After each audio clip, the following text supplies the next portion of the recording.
Hello Jharkhand, welcome to learners garage education. आज की इस क्लास में शुरू करता हूं जेएससी सीजीएल का मैराथन पार्ट नंबर 5। पीडीएफ इसका आपको टेलीग्राम पे मिल जाएगा, रात को 10 बजे तक अवेलेबल हो जाता है। डाउनलोड कर लीजिएगा, रिवीजन में काम आएगा। दोनों भाषा में वीडियो रहेगा एज ऑलवेज। यहाँ पे एक बहुत ही कॉम्प्रिहेंसिव क्लास चलता है जनरल नॉलेज का, झारखंड जीके, जनरल साइंस का, कंप्यूटर नॉलेज का और करंट अफेयर का सारा जो है ऑल इन वन आपको देखने को मिल रहा है। इसको ज्वाइन कीजिए आप लोग, भटकी मत इधर उधर। एक बहुत ही कॉम्प्रिहेंसिव और बहुत ही सटीक वीडियो आपके लिए प्रोवाइड कराया जा रहा है, जिस लेवल का आपको क्वेश्चन जैसे सीजीएल पूछती है। लास्ट 30 डेज के लिए हम लोग तैयारी कर रहे हैं यहाँ पे, और पेपर 3 में आपको फायदा पहुंचाएगा। पीडीएफ आप लोग जरूर डाउनलोड कर लें टेलीग्राम पे, ओके, वहीं मिलेगा। सिर्फ चैनल के लिए सर्च करके जुड़ सकते हैं। पेपर उनका कोर्स है, अगर पढ़ना चाहते हैं हिंदी लैंग्वेज और इंग्लिश लैंग्वेज तो आप लोग ज्वाइन कर सकते हैं just for 399। Question number first देखते हैं। और क्वेश्चन का लेवल थोड़ा सा ना, जैसे सीजीएल वगैरह का जो बोर्ड होता है, देखिएगा कि वहाँ का जो क्वेश्चन सेट करता है ना सारे बोर्ड्स, तो थोड़ा क्वेश्चन का लेवल ना हाई रखता है, तो आप लोगों को थोड़ा सा उसी लेवल से तैयारी करना होगा।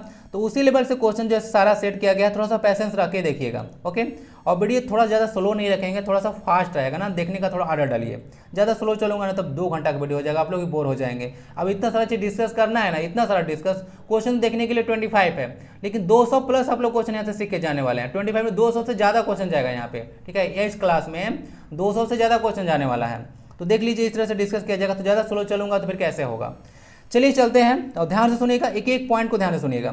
विच of the following is not correctly match. यहाँ पे देखिए कौन सा जो है करेक्टली मैच नहीं है। एक विनेगर बोला जा रहा है एसिटिक एसिड पाया जाता है उसमें, टेमरिंड इमली में बोला जा रहा है टार्टरिक एसिड पाया जाता है, टोमेटो में बोला जा रहा है कि मैलिक एसिड पाया जाता है, और जो गैस्ट्रिक जूस होता है उसमें हाइड्रोक्लोरिक एसिड पाया जाता है। बताना है कौन इसमें करेक्ट मैच नहीं है।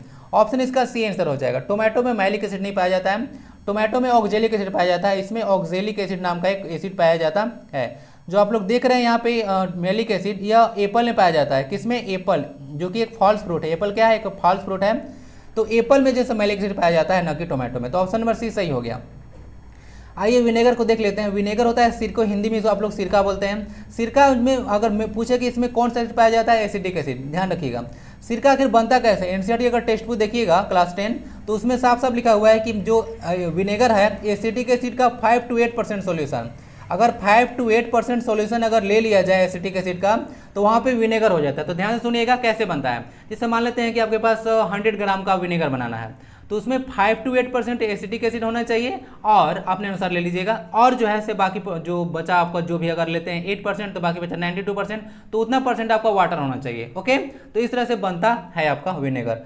और टेमरिंड मतलब इमली में टार्टरिक एसिड पाया जाता है, ध्यान रखिएगा। ये जो गैस्ट्रिक जूस दिख रहे हैं, इसको गैस्ट्रिक जूस को हिंदी में आप लोग जठर रस बोलते हैं। इसका पीएच वैल्यू बहुत हाई होता है, 1.2 होता है। क्या होता है? 1.2। अगर ये 1.2 पीएच का जो एसिड है आपके बॉडी पर गिर जाए बाहर में, तो वहाँ का सेल वगैरह परमानेंटली ऐसे जल जाएगा, ओके। एसिड अटैक वगैरह सुने होंगे आप लोग, तो किस तरह से लोगों का जल जाता है स्किन वगैरह, आप लोग को आइडिया होगा। तो ये जो है स्किन को जला देता है, लेकिन हमारे जो स्टोमक है उसको हार्म नहीं पहुंचाता है, बल्कि बहुत सारे जो बैक्टीरिया, हार्मफुल बैक्टीरिया होता है हमारे भोजन के साथ जो चले जाते हैं, उसको ये मार देता है और भोजन को थोड़ा सा एसिडिक बनाता है और पचने में सहायता प्रदान करता है, ओके। तो इसको याद रखिएगा, इसका चीज़ हो गया। सिरका देख लीजिएगा, यही एसिडिक एसिड है। थोड़ा सा इरेज करता हूँ। एसिटिक एसिड का देख लीजिएगा, एसिड पाया जाता है, जितना भी एसिड होता है उसमें COOH यानी कार्बोक्सिल ग्रुप पाया जाता है, कार्बोक्सिलिक एसिड पाया जाता है। इसका फॉर्मूला एसिटिक एसिड देख लीजिएगा, एसिटिक एसिड है। इसका एक और नाम है इथेनोइक एसिड। क्या नाम है? Ethanoic acid. तो CH3COOH इसका नाम होता है। एसिटिक एसिड इसका कॉमन नेम है, और CH3COOH इसका केमिकल नेम हो जाएगा आपको इथेनोइक एसिड। आंसर हो गया आपका सी। चलते हैं, को देखिए नेक्स्ट स्लाइड में क्या क्या है। जैसा कि आप लोग बता चुका, फिर से देख लीजिए। टोमेटो में ऑक्जेलिक एसिड पाया जाता है, और एप्पल में मैलिक एसिड पाया जाता है। जितना भी एसिड होता है, दुनिया का जितना भी एसिड हो, क्या हो, उसमें H+ आयन होता है, और जितना भी बेसिस मतलब क्षारक होता है, एसिड मतलब अम्ल होता है, उसमें OH आयन पाया जाता है, यानी कि हाइड्रोक्साइड आयन पाया जाता है। और इसको आप लोग जो है H+ आयन के हाइड्रोजन आयन बोलते हैं, ओके। वही एलिमेंट हाइड्रोजन जो कि वर्ल्ड में सबसे ज़्यादा पाया जाता है ना, हाइड्रोजन एलिमेंट जो है वर्ल्ड में सबसे ज़्यादा पाया जाता है। इसको आवारा गैस के नाम से भी आप लोग जानते हैं, ठीक है। भविष्य का ईंधन कहा जाता है इसको। अब थोड़ा सा बात कर लेते हैं एसिडिक सॉल्यूशन है, उसका पीएच वैल्यू कितना होता है? 7 से कम होता है। जो पीएच बेसिक सॉल्यूशन होता है, बेसिक जो सॉल्यूशन होता है उसका पीएच वैल्यू 7 से ज़्यादा होगा। और जो पीएच का न्यूट्रल सॉल्यूशन है उसका पीएच 7 के बराबर होता है। न्यूट्रल यानी कि जो डिस्टिल वाटर आप लोग देखते हैं, या प्योर वाटर बोला जाए, तो उसका पीएच वैल्यू 7 होगा ना। पीएच स्केल देख लीजिएगा, एक स्केल डेवलप किया है ताकि पता कर सके कोई गिवन सॉल्यूशन एसिडिक है या बेसिक है। उसके लिए एक स्केल है जिसको आप लोग पीएच स्केल के नाम से जानते हैं। इसका रेंज 0 से लेकर 14 तक होता है। ये भी क्वेश्चन जैसे से किसी एग्जाम में पूछा गया है। इसका आविष्कार जो पीएच स्केल ए सोरेनसन के द्वारा किया गया था। पीएच में पी का मतलब पोटेंज होता है, पोटेंज एक जर्मन वर्ड है जिसका मतलब पावर होता है, याद रख लीजिएगा। चलते हैं यहाँ से, हो गया सारा चीज़। एक इंपॉर्टेंट चीज़ बता रहा हूँ, यहाँ पे एसिड से आया है तो एक इंपॉर्टेंट चीज़ मैं यहाँ पे बताना चाहूँगा, देख लीजिएगा, आपका एग्जाम के लिए इंपॉर्टेंट रहेगा। जैसे कि आप लोग को मालूम होगा HCl होता है, एक होता है नेट, जो HCl हो गया, एक हो गया HNO3। तो सांद्र हाइड्रोजन सब कॉन्सेंट्रेटेड सोल्यूशन है ना, कंसंट्रेटेड सोल्यूशन लिया है, कंसंट्रेटेड इसका भी है, कंसंट्रेटेड इसका भी है, ये भी कॉन्क है, कॉन्क सोल्यूशन, यानी कंसंट्रेटेड मतलब सांद्र होता है। तो इसका अगर 3 पार्ट लेते हैं और इसका 1 लेते हैं, तो अगर सांद्र हाइड्रोक्लोरिक अम्ल सांद्र नाइट्रिक अम्ल के 3:1 का अनुपात अगर लिया जाता है इसका सॉल्यूशन, तो वह एक एक्वा रीजियन नाम का सब्सटेंस बन जाता है। क्या कर जाता है? एक्वा रीजियन नाम का सब्सटेंस बन जाता है। इसका उपयोग आप लोग बहुत जो लिस्ट रिएक्टिव एलिमेंट्स है, जैसे कि प्लेटिनम होता है, गोल्ड वगैरह होता है, ये सब लिस्ट रिएक्टिव एलिमेंट है। पता होगा कि आपको जंग नहीं लगता है, प्लेटिनम सबसे कम जो है रिएक्टिव है, ठीक है। चलिए, इसको आप लोग भविष्य का धातु बोलते हैं। ओके, तो याद रखिए प्लेटिनम को।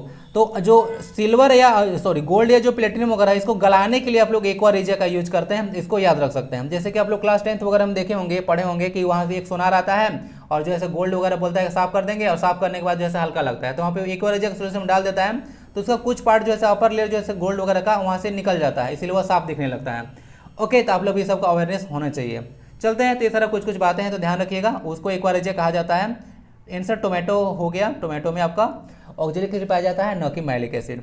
How many covalent bonds are there in benzene? अब कोवैलेंट बॉन्ड क्या होता है और आयोनिक बॉन्ड वगैरह क्या होता है, ये सारा थोड़ा चर्चा कर ही दूंगा आज भी, लेकिन पहले क्वेश्चन को देखते हैं कि कोवैलेंट बॉन्ड आखिर कितने पाए जाते हैं बेंजीन में। आइए देखते हैं। देखिए, यहाँ से बेंजीन का फॉर्मूला एक साइक्लिक हाइड्रोकार्बन देखने को मिलेगा, इसका फॉर्मूला C6H6 होता है, याद रखिएगा। बेंजीन का फॉर्मूला इंपॉर्टेंट है, और साइक्लोहेक्सेन का C6H12 होता है, याद रखिएगा। तो ये बेंजीन का है, साइक्लोहेक्सेन का है ना, साइक्लोहेक्सेन। तो देखिए, इसे बॉन्ड काउंट कर लीजिए, तो माइनस जैसा साइन दिख रहा है ना, वही बॉन्ड होता है। तो काउंट कर लीजिए सिंपली, कितना बॉन्ड है, 1 2 3 3 जा, इस तरह 9 हो जाएगा, और फिर 6 यहाँ पे हाइड्रोजन है, तो 9 + 6 कितना हो गया, तो 9 + 6 15 आ गया। तो 9 + 6 15, तो 15 को टिक लगा लीजिए। तीसरे से बॉन्ड काउंट करना है, तो ज़्यादा टफ नहीं होता है, इसको याद रखिएगा। आंसर हो गया C। लेकिन एग्जाम में जो है इस तरह से नहीं देने वाले हैं आपको, बस बेंजीन देने के बताइए कि बॉन्ड कितना है, आपको इसका फॉर्मूला पता होना चाहिए। तो कुछ कुछ चीज़ याद रख लीजिएगा, बेंजीन वगैरह ज़्यादा इंपॉर्टेंट है। एक C6H6 का फॉर्मूला होता है, एक बता दिया साइक्लोहेक्सेन C6H12 हो गया। क्लास 10th वगैरह से मैं देखा हूँ पेपर में, क्लास 10th वगैरह से ना ज़्यादा क्वेश्चन वगैरह पूछ रहे हैं ये सब, ओके, सीजीएल वाले। तो ध्यान से देखिएगा, क्लास 9th वगैरह से भी काइनेटिक एनर्जी वगैरह से क्वेश्चन पूछा गया है, कुछ कुछ क्वेश्चन आज भी डाला गया, तो देख लीजिएगा आज। तो C6H12 हो गया साइक्लोहेक्सेन का, और ये C6H6 बेंजीन का हो गया। बाकी पेंटेन वगैरह का फॉर्मूला यह देख लीजिएगा, C5H12 वगैरह होता है, इसको आप लोग पूछा जा सकता है। ओके, इसमें बॉन्ड वगैरह पूछ सकते हैं। ब्यूटेन वगैरह याद रखिएगा, ये सब नॉर्मल जो है आपसे बॉन्ड पूछ सकते हैं। तो ये होता है कोवैलेंट बॉन्ड। देखिए, कोवैलेंट बॉन्ड बनता कैसे है, जब शेयर पेयर ऑफ इलेक्ट्रॉन के पास शेयरिंग ऑफ इलेक्ट्रॉन से जो बॉन्ड बनता है उसको आप लोग कोवैलेंट बॉन्ड बोलते हैं। इलेक्ट्रॉन का शेयर करके, जैसे कार्बन का वैलेंस 4 होता है, तो वहाँ से 4 इलेक्ट्रॉन निकालना या कहीं से 4 इलेक्ट्रॉन देना भी, ताकि उसका ऑक्टेट पूरा हो सके, ये पॉसिबल नहीं होता है। ओके, तो इसीलिए जो है क्या करता है, शेयरिंग कर लेता है। मतलब समझ रहे हैं ना, आपके पास भी पैसा नहीं है, मेरे पास भी पैसा नहीं है, मतलब मेरे पास कुछ और चीज़ है, आपके पास कुछ और चीज़ है, तो दोनों मिला जुला के शेयरिंग कर लिए, तो उस तरह से कुछ कहानी होता है शेयरिंग में, तो वहाँ पे कोवैलेंट बॉन्ड बनता है। जबकि अगर इलेक्ट्रॉन का ट्रांसफर हो जाए, अगर इलेक्ट्रॉन का ट्रांसफर होता है यहाँ से वहाँ तक, मेटल से नॉन मेटल की ओर, तब वहाँ पे जाके मेटल से नॉन मेटल की ओर, तब जाके आयोनिक बॉन्ड बनता है, जैसे कि NaCl वगैरह होगा। आइए नेक्स्ट स्लाइड में आपको बताते हैं। देखिए, यहाँ पे बेंजीन का फॉर्मूला C6H6 हो गया। बाकी कोवैलेंट बॉन्ड वैसे बनता है जैसे बताया, शेयरिंग ऑफ इलेक्ट्रॉन से। इलेक्ट्रॉन जब दो जो कि एटम वगैरह, जब दो एलिमेंट्स वगैरह जब एटम को इलेक्ट्रॉन को शेयर करेंगे, तब जाके वहाँ पे कोवैलेंट बॉन्ड बनता है। ओके, जबकि आयोनिक बॉन्ड कब बनता है, जब ट्रांसफर ऑफ इलेक्ट्रॉन होता है मेटल से नॉन मेटल की ओर, तब, जैसे कि NaCl जो कि क्या है आपका कॉमन साल्ट है, ओके, सोडियम क्लोराइड और मैग्नीशियम क्लोराइड, ये सब ट्रांसफर ऑफ इलेक्ट्रॉन से बनता है ना। इलेक्ट्रॉन का ट्रांसफर होता है सोडियम से लेकर, यहाँ पे देखिएगा तो Na+Cl- लिखा जाता है। ओके, जो आप लोग देखिएगा मेटल्स के पास इलेक्ट्रॉन होता है, तो इलेक्ट्रॉन को ट्रांसफर कर सकता है नॉन मेटल की ओर। ओके, और जो इलेक्ट्रॉन को ट्रांसफर करता है, इलेक्ट्रॉन डोनर होता है, तो उसका पॉजिटिव चार्ज लग जाता है उस पर। ओके, तो ध्यान दीजिएगा, इस तरह से कुछ कहानी होता है। तो NaCl क्या है, एक तरह का आपका देख लीजिएगा आयोनिक कंपाउंड है ना। चलिए, बाकी कार्बन का वैलेंस याद देख लीजिएगा 4 होता है। कार्बन है 3 एलोट्रॉप ना, एक चीज़ याद रख लीजिए, कार्बन से याद आया, कार्बन का 3 एलोट्रॉप्स होता है। देखिए, ऐसे ही मैं रिलेट करके पढ़ा रहा हूँ, ठीक है, ताकि हर एक चीज़ एक स्लाइड में आपको भर भर के इन्फॉर्मेशन मिले, और जितना इन्फॉर्मेशन रहेगा आप लोग नॉलेज पावर होता है ना। चलिए, ग्रेफाइट हो गया, आप लोग को 3 एलोट्रॉप्स होता है। डायमंड हो गया, और सबसे लेटेस्ट खोजा गया था फुलेरिस, ठीक है, बकमास्टर फुलेरिन के नाम पर रखा गया है। ग्रेफाइट देख लीजिए, एक तरह का आप लोग को देखने को मिलता है नॉन मेटल टाइप से, लेकिन एकमात्र ऐसा नॉन मेटल है जो क्या करता है, इलेक्ट्रिसिटी को कंडक्ट करता है, देख लीजिए।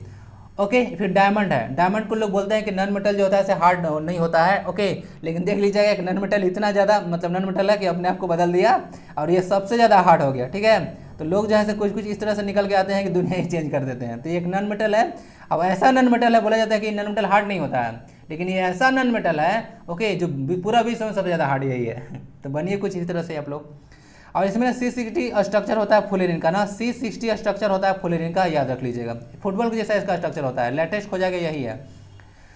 ओके, ग्रेफाइट वगैरह में देख लीजिएगा, ये इलेक्ट्रिसिटी कंडक्ट करता है। डायमंड सबसे कठोर पदार्थ है नेचर का। आंसर क्या हो गया? आंसर हो गया आपका 15। देख लीजिएगा इस तरह से कोवैलेंट बॉन्ड आपको काउंट करना है, ऐसे काउंट कर लीजिएगा। ओके, चलिए। Those compounds having same molecular formula but different structure formula और कॉल्ड। ध्यान दीजिएगा यहाँ पे मोलिकुलर फार्मूला है ना, और जो डिफरेंट स्ट्रक्चर फार्मूला है क्या होना चाहिए। अब वहाँ पे आइसो जो मतलब अभी आएगा क्वेश्चन, तो वहाँ पे आइसोटोप्स वगैरह मत लगा के चले आइएगा, थोड़ा सा क्वेश्चन को ध्यान से पढ़िएगा। ओके, देखिए वैसा कुछ कंपाउंड जिनका जो है आणविक सूत्र समान परंतु संरचनात्मक सूत्र अलग अलग होता है क्या कहलाते हैं? आइसोटोप्स, आइसोबार्स, आइसोमर्स या फिर हैलोजेंस, क्या बोलते हैं उसको? आप लोग पढ़े हैं क्लास 10th में, इंग्लिश वाले पढ़े होंगे आप लोग आइसोमेरिज्म, और हिंदी वाले पढ़े होंगे समावयवता। याद आ रहा है कुछ? तो आइसोमेरिज्म में क्या होता था, याद कीजिए आप लोग जो है पेंटेन वगैरह का जो आइसोमर्स बनाते थे तो वहाँ पे 3 बनता था। क्या बनता था? 3 बनता था, नॉर्मल पेंटेन, आइसो पेंटेन और नियो पेंटेन। तो उस तरह से आइसोमेरिज्म उसको बोला जाता है, हिंदी में उसको समावयवता बोलते हैं। कहने का मतलब इसका फॉर्मूला तो सेम है। क्या है फॉर्मूला? पेंटेन का कितना होता है? C5H12।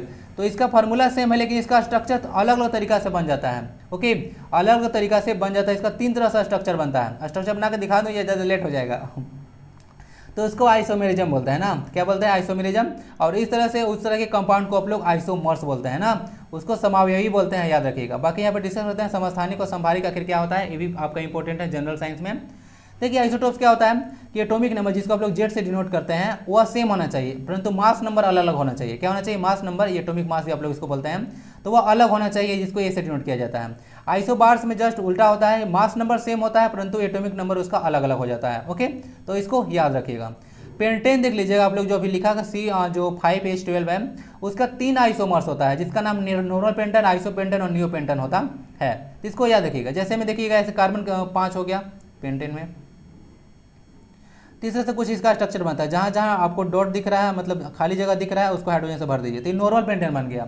नियो पेंटेन में यहाँ पे आगे पीछे लग जाता है, ठीक है। आइसो में ऊपर नीचे चेन बन जाता है, सॉरी ब्रांच वगैरह लग जाता है। तीसरे से कुछ कुछ बनता है स्ट्रक्चर, उतना हम नहीं जाएंगे अंदर में। ओके, 3 इसका आइसोमर्स बनता है, तो वह जो जिसका जो है स्ट्रक्चर फॉर्मूला सेम और मोलिकुलर फार्मूला सेम और स्ट्रक्चर फार्मूला अलग अलग होता है, उसको आइसोमर्स के नाम से जानते हैं। ओके, आई होप कि यह चीज़ क्लियर होगा। समस्थानिक संभारिक भी अच्छा से देख लीजिएगा। For the extraction of which ore the froth flotation method is use. और जितना सारा मैं ये चीज़ बता रहा हूँ आपको, मैं एक चीज़ बता दे रहा हूँ, आपको किसी भी बुक में नहीं मिलेगा। इंडिया का कोई बुक जब आप लोग खंगाल लीजिएगा, इतना सारा इन्फॉर्मेशन एक जगह पे कोई बुक में नहीं मिलने वाला है, क्योंकि मैं सारा को खुद से बनाया हूँ। ओके, और काफ़ी ज़्यादा समय दे देकर बनाया हूँ, तो ये सब चीज़ आपको कहीं नहीं मिलने वाला है। तो आप लोग इसको वीडियो वगैरह भी लाइक आप लोग नहीं कर रहे हैं ना, आप लोग को लगता है ना कि ज़्यादा मेहनत आप लोग को लगता है। एक और लाइक दे दिया कीजिए, इतना ज़्यादा सेल्फिश नहीं होना चाहिए। ओके, मैं भी यहाँ पे काम कर रहा हूँ तो मुझे भी कुछ चाहिए ना कि मैं फ्री में काम कर दे रहा हूँ। और चीज़ों को अगर अच्छी चीज़ें हैं तो बढ़ाइए, अगर मैं गलत कर रहा हूँ तो बताइए।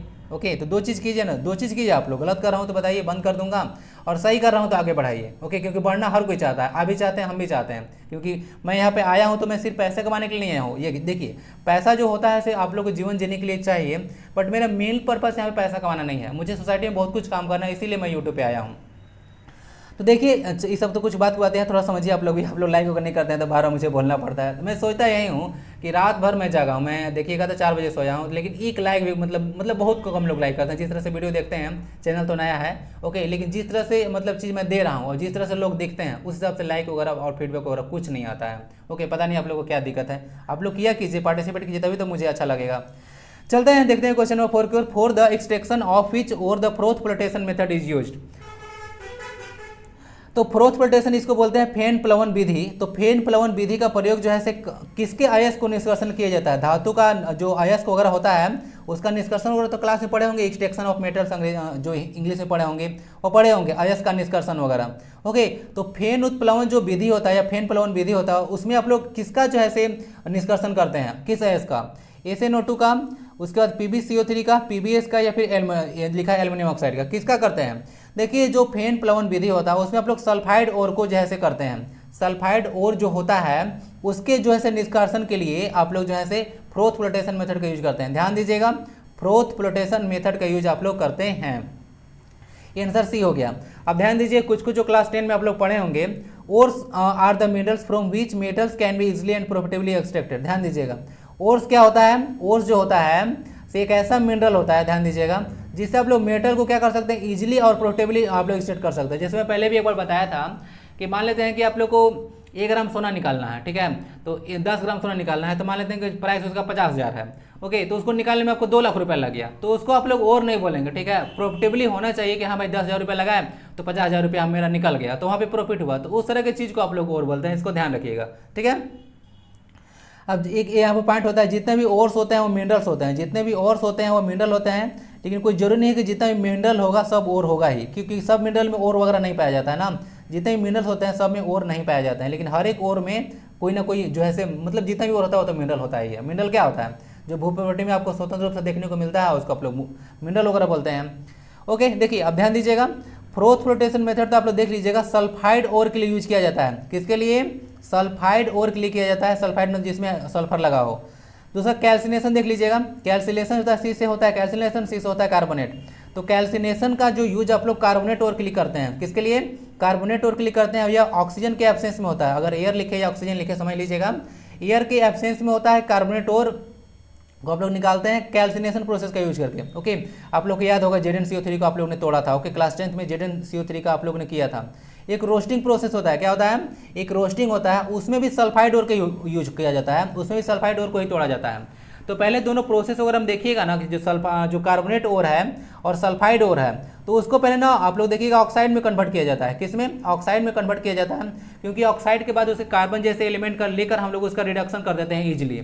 तो वहाँ से ध्यान रखिएगा कि रोस्टिंग में भी सल्फाइड ओर को ही आप लोग जो है उसका निष्कर्षण करते हैं, एयर के प्रेजेंस में होता है। क्यों? अब रटा नहीं है, जैसे कि एग्जांपल था अभी जेडेनएस था ना, जिंक सल्फाइड, तो जिंक सल्फाइड था, तो ध्यान दीजिएगा इसमें ऑक्सीजन कहाँ है? नहीं ना है, तो नहीं है तो ऑक्सीजन देखिए इसको किया जाता है ताकि इसको ऑक्साइड में कन्वर्ट किया जा सकता है, क्योंकि ऑक्साइड से जो है ना से मेटल को प्राप्त करना ईजी होता है। तो इसको याद रखिएगा, समझ गए? तो इसको ध्यान देख लीजिएगा, आप लोग को आइडिया होगा, थोड़ा सा 10th याद कीजिए। आंसर हो गया आपका PbS वगैरह, PbS ZnS वगैरह सारा हो जाएगा। तो ये सब क्या होता है? ये सब जो होता है आपको फेन प्लवन विधि का प्रयोग किया जाता है। Al2O3, यहाँ पे 2 चीज़ मुझे याद आ रही है जो आपको बताना मैं उचित समझूंगा। एक 2 का ऑक्साइड है जिसका नाम है ZnO, साफ साफ ये आपका NCERT की बुक में मेंशन है, ZnO और Al2O3। क्या है? ZnO और Al2O3। इसका नाम है जिंक ऑक्साइड है, इसका नाम है एल्युमिनियम ऑक्साइड। ये दोनों जैसे एम्फोटेरिक ऑक्साइड यानी कि उभयधर्मी ऑक्साइड है, यानी कि ये दोनों एसिडिक भी है और बेसिक नेचर का भी है, यानी एसिडिक और बेसिक दोनों नेचर का है, इसीलिए आप लोग इसको एम्फोटेरिक ऑक्साइड के नाम से ही जानते हैं। तो इसको याद रखें। क्वेश्चन नंबर 4 का आंसर हो गया PbS। लेड सल्फाइड इसमें फ्रोथ फ्लोटेशन मेथड का यूज कर सकते हैं, सल्फाइड ओर को एक्सट्रैक्शन करने के लिए यूज किया जाता है। तो आई होप कि सारा चीज़ जो है आपका क्लियर होगा। ओके, चलिए 2 एग्जाम्पल याद रखिएगा, एम्फोटेरिक ऑक्साइड ना और एम्फोटेरिक ऑक्साइड क्या होता है वो भी याद रखिएगा। दोनों बिहेवियर शो करता है, एसिडिक और बेसिक दोनों तरह का। क्वेश्चन नंबर 5 आता है, Solvay process is used in the formation of. Solvay process का यूज आप लोग कहाँ करते हैं? आज कुछ ना बहुत ज़्यादा इंपॉर्टेंट जो प्रोसेस होता है जिससे जो कि यूज होता है केमिस्ट्री वगैरह में कुछ चीज़ बनाने वगैरह के लिए, वह 4-5 प्रोसेस जो इंपॉर्टेंट है सबसे ज़्यादा पूछा जाता है। आज बस सारा चीज़ यहाँ पर डिस्कस कर दिया गया है। पहला उसमें एक पार्ट है साल्वे प्रोसेस। तो साल्वे प्रोसेस आप लोग में किसका यूज करते हैं, किसको बनाने के लिए? Na2CO3, NaNO3, AlCl3 या फिर NaOH हो गया, सोडियम कार्बोनेट हो गया, सोडियम नाइट्रेट हो गया, एल्यूमिनियम क्लोराइड हो गया, या फिर आपको कास्टिक सोडा देखने को मिलता है, सोडियम हाइड्रोक्साइड। तो आप लोग किसका यूज करते हैं बनाने के लिए साल्वे प्रोसेस? तो साल्वे प्रोसेस यूज होता है सोडियम कार्बोनेट को बनाने के लिए। ओके, तो सोडियम कार्बोनेट याद रखिएगा। ओके, तो ये सोडियम कार्बोनेट को बनाने के लिए आप लोग यूज करते हैं।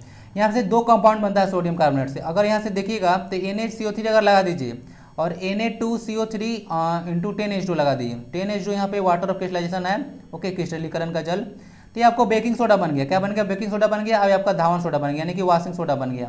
तीसरा से याद देखिए, बेकिंग सोडा को आप लोग ईटिंग सोडा के नाम से भी जानते हैं। सोडियम हाइड्रोजन कार्बोनेट या सोडियम बाइकार्बोनेट इसको बोला जाता है। ये आप लोग एंटासिड के जैसा भी यूज कर सकते हैं, और जो अग्निशामक यंत्र होता है यानी कि जो फायर एक्सटिंग्विशर होता है उसमें भी इसको यूज कर सकते हैं, क्योंकि इसका रिएक्शन जब H2SO4 के साथ किया जाता है ना, तो वहाँ पे एक कार्बन डाइऑक्साइड गैस होता है। कार्बन डाइऑक्साइड गैस आपको पता होगा ग्लोबल वार्मिंग गैस होने के साथ साथ ये ऑक्सीजन के फ्लो को रोक देता है। तो वहाँ पे ऑक्सीजन का सप्लाई अगर बंद हो जाता है तो आग बुझ जाती है। ओके, तीसरा ध्यान रखिएगा।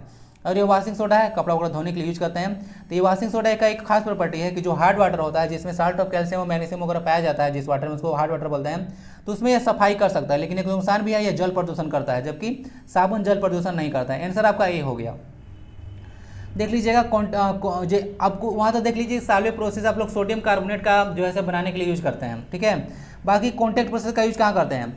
कॉन्टैक्ट प्रोसेस का ये लोग यूज करते हैं सल्फ्यूरिक एसिड को बनाने के लिए। ये सल्फ्यूरिक एसिड नाम है H2SO4, या किंग ऑफ एसिड है, जितना भी एसिड है उसका पिताश्री है यह, ओके। तो यह किंग ऑफ एसिड है। बाकी हार्बर प्रोसेस आप लोग अमोनिया के निर्माण के लिए करते हैं। अमोनिया गैस सुने हैं ना, तो यह हार्बर प्रोसेस यूज होता है। क्या होता है? हार्बर प्रोसेस में अमोनिया यूज होता है। बाकी क्लोर अल्कली प्रोसेस होता है।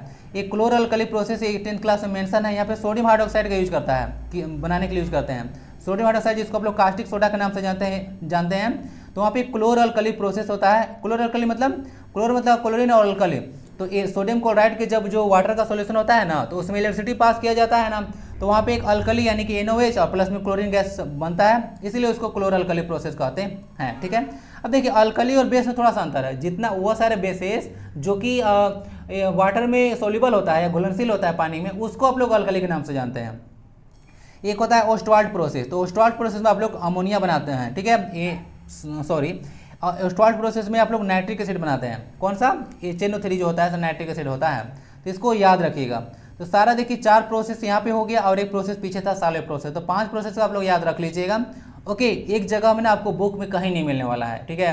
आप लोगों को मुझे नहीं आइडिया है, बट मुझे नहीं लगता है कि कोई बुक अगर आप लोग इतना कॉम्प्रिहेंसिव तरीके से देगा, क्योंकि रात भर जाके बनाया हूँ, तो कुछ तो दिखेगा ना अच्छा चीज़। NaNO3 देख लीजिएगा, कुछ साथ में भी याद रख लीजिएगा। NaNO3 आपको इसका नाम है सोडियम नाइट्रेट। इसको आप लोग चाइल्ड साल्टपीटर के नाम से जानते हैं। और KNO3 को आप लोग इंडियन साल्टपीटर के नाम से जानते हैं। एक क्लास हुआ था उसमें मैं उल्टा पुल्टा बता दिया था, तो मुझे भी कभी कभी कन्फ्यूजन हो जाती है। यहाँ पे सही है, चाइल्ड साल्टपीटर में होता है NaNO3 सोडियम नाइट्रेट, और KNO3 को बोला जाता है आपको इंडियन साल्टपीटर। ध्यान देखिएगा इंडियन में N आता है ना, तो N वाला में जो है इंडियन वाला में Na नहीं है। मैं ऐसे करके याद रखता हूँ कि N में Na नहीं है, यानी कि NaNO3 वाला में चाइल्ड में चला जाएगा। तीसरे से मैं याद रखता हूँ, मुझे याद करने का कुछ अलग अलग तरीका होता है, आप लोग भी कुछ लगा लीजिएगा ताकि कन्फ्यूजन ना हो, क्योंकि ऐसे चीज़ जहाँ पे आप देखेंगे ना थोड़ा कन्फ्यूजन हो जाएगा, ओके। तो सॉल्वे प्रोसेस आप लोग कहाँ यूज करते हैं? तो सोडियम कार्बोनेट को बनाने के लिए। बाकी हर एक पॉइंट आप लोग याद रखिएगा, सब क्वेश्चन पूछे जाते हैं। Which of the following festival has become the first intangible culture heritage ICH of humanity in Asia? बोला जा रहा है कि इनमें से कौन सा पर्व है मानवता के अमूर्त सांस्कृतिक विरासत के रूप में मान्यता प्राप्त करने वाला एशिया का पहला त्यौहार बन गया है। एशिया का पहला है ना, पूरे भारत में नहीं, एशिया का पहला त्यौहार बन गया। उसको एक अमूर्त सांस्कृतिक विरासत होता है।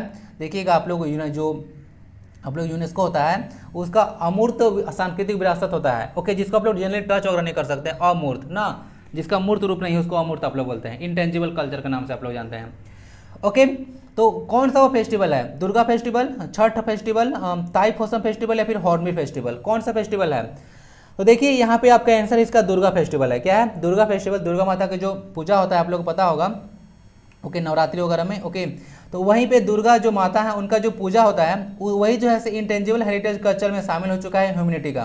तो इसको आप लोग याद रखिएगा। यह यूनाइटेड नेशन जो का है, देख लीजिए, यूनाइटेड नेशन का जो यूनेस्को के द्वारा है, United Nation Education Scientific and Cultural Organization है, उसके द्वारा जैसे इसको आइडेंटिफाई किया गया है।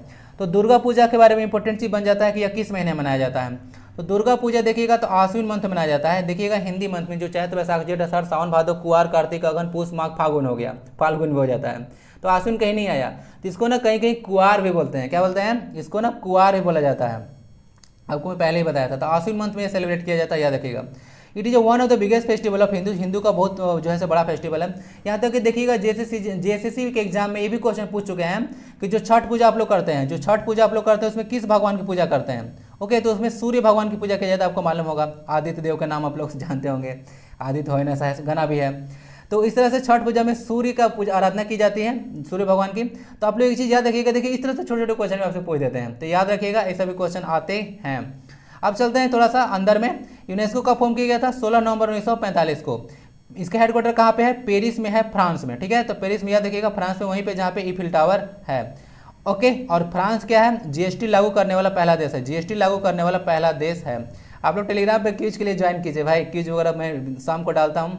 देखिए मेरे पास समय तो नहीं होता है, लेकिन समय मैं निकाल के 10 मतलब डाल देता हूँ, 1 घंटा वहाँ पे समय चला जाता है। बहुत सारा समय चीज़ को मैनेज करना पड़ता है, तो क्या करूँ, आप लोग के लिए तो इतना कर रहा हूँ, लेकिन आप लोग बताइए क्या कर रहे हैं। ये तो बार बार यही सोचता हूँ। Total world heritage sites in India, India में टोटल वर्ल्ड हेरिटेज साइट्स कितने हैं? देखिए 48 है, याद रख लीजिएगा 48 वर्ल्ड हेरिटेज साइट्स हैं।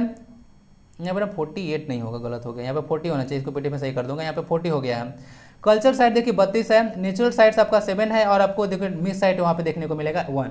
जो मिक्स साइट है उसको याद रखिएगा, जो कंचनजंगा नेशनल पार्क है सिक्किम में, जो कि भारत का first ODF free and first organic state भी है, और जिसका जो है पॉपुलेशन सबसे ज़्यादा कम है, उसको याद रखिएगा, वही जो है मिक्स साइट में आता है कंचनजंगा नेशनल पार्क, याद रखिएगा। टोटल वर्ल्ड हेरिटेज साइट्स में भारत में जो है 40 ही है ना, 48 नहीं है। वहाँ पे कुछ मुझे याद आ गया था, वो रामसर साइट्स वाला याद आ गया था, तो वहाँ से चला गया, तो याद रखिएगा रामसर साइट्स भारत में 48 है। देखिएगा फर्स्ट जो इंक्लूडेड था वर्ल्ड हेरिटेज साइट, देखिएगा तो जो फर्स्ट इंक्लूडेड किया गया था वह एलोरा, अजंता, ताजमहल और रेड फोर्ट 1983 में इसको ऐड किया गया था, उस समय जिस समय भारत पहला बार वर्ल्ड कप जीती थी, ओके 1983 में। चलिए फर्स्ट वर्ल्ड कप, जो फर्स्ट वर्ल्ड कप हुआ था 1975 में, कौन जीता था? वह जीता था वेस्ट इंडीज। फिर उसके बाद 4 साल के बाद होता है ना वर्ल्ड कप वगैरह, देखिएगा 4 साल के बाद होता है, तो 1983 में हुआ, फिर 1987 में हुआ, उसमें भी वेस्ट इंडीज जीता। उसके बाद 1983 में थर्ड वर्ल्ड कप, तो थर्ड वर्ल्ड कप था इंडिया जीता था, वो भी फाइनल में वेस्ट इंडीज को ही हराया था, ठीक है। तो सोच सकते हैं कि फर्स्ट टाइम जो है वेस्ट इंडीज कितना स्ट्रॉन्ग टीम थी। तो सारा चीज़ तो हो चुका है, आई होप कि हो चुका है जी। हाँ, आंसर क्या हो गया, आंसर लगा लीजिएगा, दुर्गा पूजा, इसमें आप लोग दुर्गा माता की पूजा करते हैं। Question number 7, if two objects having masses m1 and m2 and velocities v1 and v2 respectively have same kinetic energy. ध्यान दीजिए, दो ऑब्जेक्ट है जिसका मास m1 एंड m2 है, वेलोसिटी उसका v1 एंड v2 है, उन लोगों का काइनेटिक एनर्जी सेम है। एक पॉइंट आपको दिया हुआ है, काइनेटिक एनर्जी दोनों का सेम है, then what will be the relation between their momenta. Momentum का प्लूरल मोमेंटा होता है, तो उन लोग का मोमेंटा अगर मान लेते हैं कि p1 है और p2 मोमेंटा है, तो उसके बीच रिलेशन क्या होगा, यह से पूछा गया है। ओके, तो संवेग वर्ग के बारे में जानते हैं, मास इंटू वेलोसिटी होता है, तो आपको बताने के रिलेशन क्या होगा, जेसीसी का ऑफिशियल पेपर का क्वेश्चन है। देख लीजिए आप लोग किस तरह से क्वेश्चन आपको पूछे जाते हैं। तो नॉर्मल ऐसे ही ऊपर ऊपर पढ़ कर जाइएगा, तो क्या आपको आशा है कि इस तरह के एग्जाम क्लियर हो जाएगा? जी नहीं, आप लोग एकदम आशा मत रखिएगा कि एग्जाम क्लियर होगा, अगर ऊपर ऊपर पढ़ के आप लोग भागते हैं तो। चलिए इस क्वेश्चन को सोल्व करते हैं। आप लोग को फॉर्मूला पता होना चाहिए कि काइनेटिक एनर्जी यहाँ पे 1 लेते हैं। देख लीजिएगा, अगर काइनेटिक एनर्जी यहाँ पे लेते हैं, तो जो काइनेटिक एनर्जी आपका हो गया 1 प्लस काइनेटिक एनर्जी 2 दिया हुआ है, आपका काइनेटिक एनर्जी दिया हुआ है कि दोनों का काइनेटिक एनर्जी बराबर है, तो इसको याद रख लीजिएगा, 1 2 से डिनोट करते हैं। और एक चीज़ याद रखिएगा, जो काइनेटिक एनर्जी का जो फॉर्मूला होता है वो होता है p²/2m, कितना, यानी मोमेंटम का स्क्वायर बटा 2m। अगर मास 1 होगा तो 1 2 ले लेंगे हम लोग। तो काइनेटिक एनर्जी 1 है, इसके लिए हम लोग डिनोट करते हैं कि p1 का स्क्वायर होगा बाई 2m1 होगा, क्या होगा, बाई 2m1 होगा। जो दूसरा ऑब्जेक्ट है उसका लेते हैं p2 का स्क्वायर है, और इसका मोमेंटम कितना होता है 2m2 लेते हैं, क्या लेते हैं 2m2 लेते हैं। क्लियर?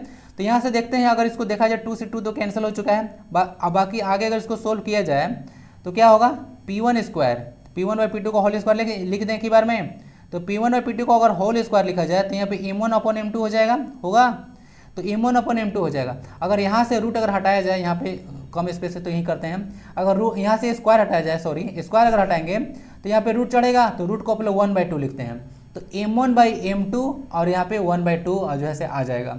आपको m को रिप्लेस नहीं करना है। तो कुछ और भी इससे क्वेश्चन पूछा जा सकता है, फ्यूचर में आप लोग को दे दूंगा कुछ क्वेश्चन इस पर और भी। तो फॉर द टाइम इसका सर क्या होगा, m1/m2 का पावर 1/2, यानी कि इसका रूट होगा। अगर रूट भी रहता तो लगा लेते हैं। तो इस तरह से ऑप्शन जो है डी चला जाएगा। m1 जो p1/p2 का रेशियो कितना होगा, m1/m2 का पावर 1/2, तो यही होगा। तो इस तरह से आप लोग देख सकते हैं क्वेश्चन आपसे पूछा जाता है। बाकी देख लीजिएगा यहाँ पे जो मोमेंटम आप देखते हैं, मोमेंटम क्या है, एक मोमेंटम जो है स्केलर क्वांटिटी है, p = mv होता है, mass into velocity. Okay, momentum का असाइनमेंट क्या होता है, kg मीटर पर सेकंड होगा, kg मीटर पर सेकंड इसका असाइनमेंट होता है। काइनेटिक एनर्जी का असाइनमेंट होता है जूल, क्या होता है, जूल होता है। 1 कैलोरी में होता है कितना जूल, 1 कैलोरी में होता है 4.2 जूल। ओके, इसको याद रख लीजिएगा। ओके, बाकी एक जूल में होता है 10⁻7 अर्ग, क्या होता है 10⁻7 अर्ग। अर्ग जो है इसका सीजीएस यूनिट होता है। और 1 किलोवाट आवर में होता है 3.6 × 10⁻6 जूल, जिसको आप लोग मेगा ही बोलते हैं। ओके, तो इतना जूल होता है। और एक जो है एचपी में कितना होता है, 1 एचपी में होता है 746 वाट। तो ये सब क्वेश्चन कुछ एवरग्रीन है जो कि आपसे पूछे ही जाते हैं हमेशा से। मास का सेंट तो आपको ऑब्वियसली पता होगा, केजी होता है। और वेट का सेंट न्यूटन होता है। वेट और मास में बहुत अंतर है, वेट जो है चेंज हो सकता है जबकि मास चेंज नहीं हो सकता है। इसका सेंट न्यूटन होता है ना, आंसर समझ लीजिएगा। आपको देख लिया आपने। चलते हैं क्वेश्चन नंबर नेक्स्ट पे। Who has written the book the fall of a sparrow.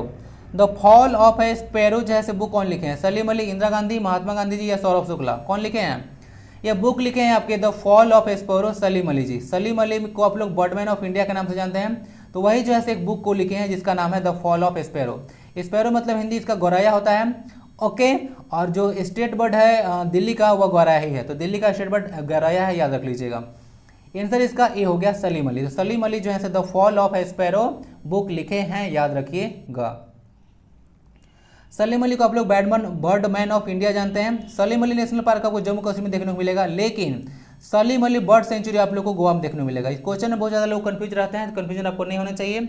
Salim Ali अगर बर्ड सेंचुरी पूछे तो वह गोवा में है, ओके। और अगर नेशनल पार्क पूछेगा तब लोग जम्मू कश्मीर में, याद रख लीजिएगा।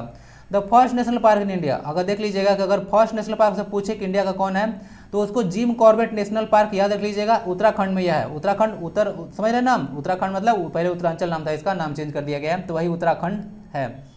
भारत का यह 27वां स्टेट है, क्या है? भारत का यह 27वां स्टेट है। 28वां स्टेट झारखंड है, और 26वां स्टेट कौन है? 26वां है आपका छत्तीसगढ़। तो 6 से 26, 6 से 36 है, तो याद रखिएगा। 27वां हो गया, 28वां तो याद होगा कि झारखंड है, तो बाकी कन्फ्यूजन दूर है। जो लार्जेस्ट नेशनल पार्क है इंडिया में उसको हेमिस नेशनल पार्क है, याद रखिएगा। जो लार्जेस्ट नेशनल पार्क है वो आपका हेमिस नेशनल पार्क है, ये जम्मू कश्मीर में देखने को मिलेगा, ओके। अब तो लद्दाख वाले रीजन में चला गया है। तो हेमिस नेशनल पार्क यहाँ देख लीजिएगा, सबसे बड़ा है। First national park Jim Corbett national park है। अब इसको एस्टेब्लिश कब किया गया था? डेट भी बता दूँ, 1936 में ना, इसको याद रखिएगा। फर्स्ट नेशनल पार्क है तो इंपॉर्टेंट आपका बन जाता है। बाकी देख लीजिएगा 1986 में आप लोगों को पता होगा जो भारत के जो झारखंड का एकमात्र नेशनल पार्क कौन है? तो बेतला नेशनल पार्क है। कौन है? Betla national park. उसको 1986 में उसको नेशनल पार्क का दर्जा दिया गया था। क्वेश्चन इस पर और आने वाला है, तो आई होप कि सारा चीज़ आपका क्लियर होगा। देख लीजिए सलीम अली जी हैं, बर्डमैन ऑफ इंडिया के नाम से जानते हैं, ओके। चलिए तो कुछ बताता हूँ आपको, रुकिए, इंटरेस्टिंग जानकारी। जो आर.के. सिंह हैं, आर.के. सिंह आप लोग को देखने को मिलते हैं, उनको आप लोग डॉल्फिन मैन ऑफ इंडिया बोलते हैं। क्या बोलते हैं? आप डॉल्फिन मैन ऑफ इंडिया बोलते हैं।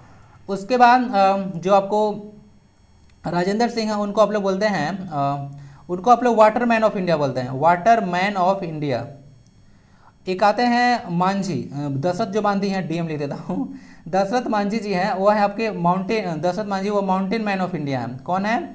वह है माउंटेन मैन ऑफ इंडिया, तो याद रखिएगा। बाकी एक झारखंड में एक पर्सन है जिनका नाम है सीमन उरांव, सीमन उरांव नाम है, वो जो है आपके वाटरमैन ऑफ झारखंड है। क्या है? ये भी वाटरमैन ही है, तो वाटरमैन ऑफ झारखंड के नाम से जाना जाता है। इनके बारे में आप लोग याद रखिएगा, ओके। और सारा चीज़ तो हो गया, dolphin man, Waterman, mountain man, Waterman Jharkhand में भी हो गया। डॉल्फिन मैन नहीं बताया ना? बता दिया, सारा हो गया।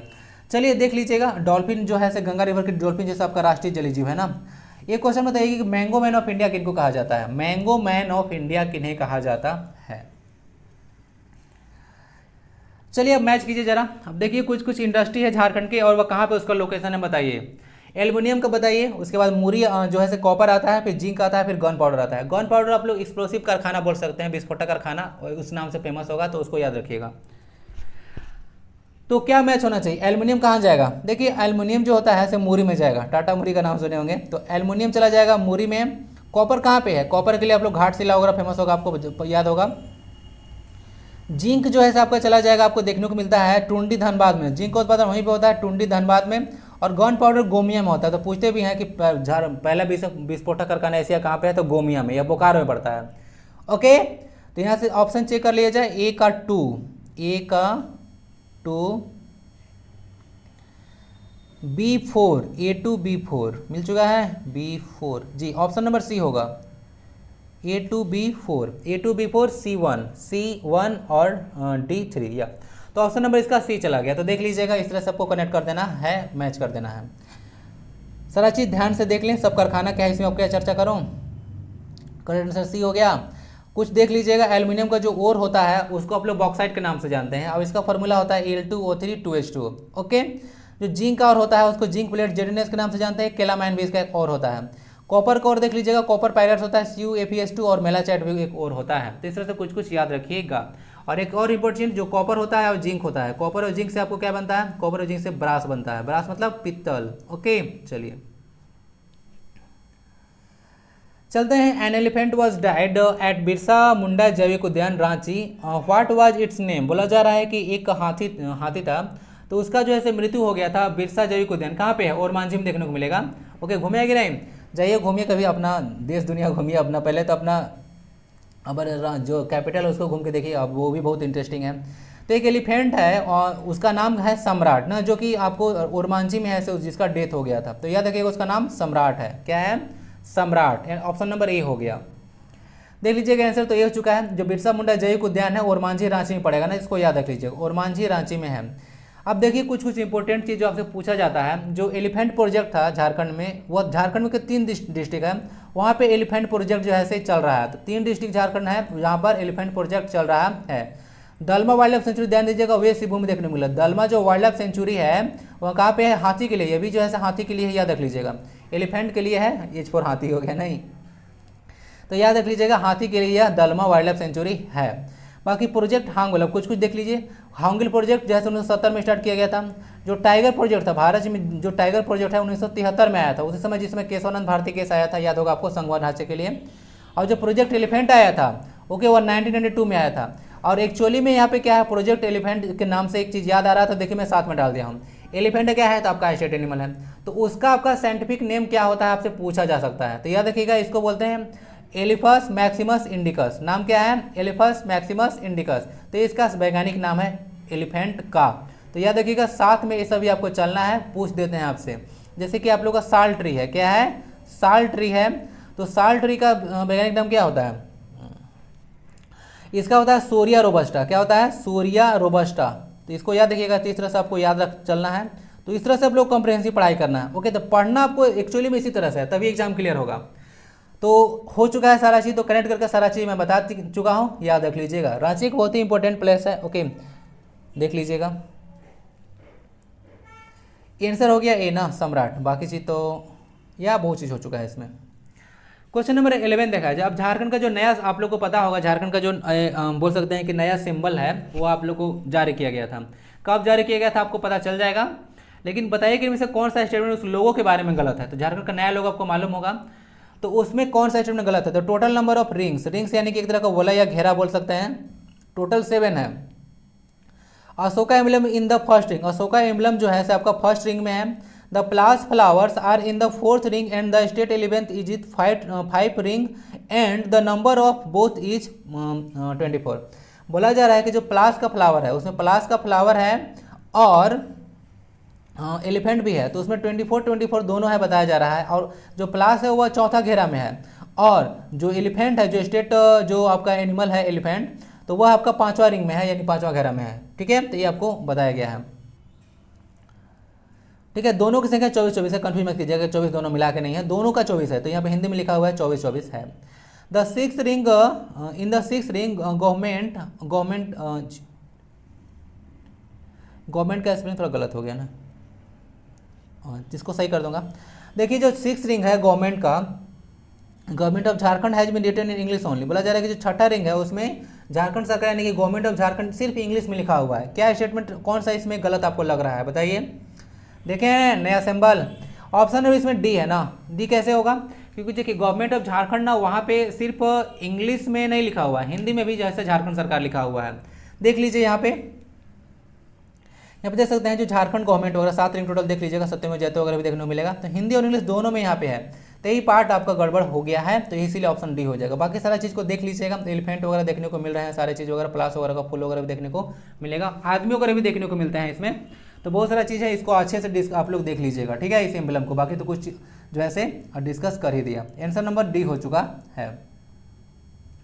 आइए कुछ रिलेटेड क्वेश्चन देख लेते हैं। जो न्यू लोगो था आपका, आप पूछ सकता है कि जो न्यू लोगो है वह कब जो है से अपनाया गया? तो 15 अगस्त 2020 को इसको अपनाया गया था। तो 15 अगस्त 2020 को कोरोना काल में इसको अपनाया गया।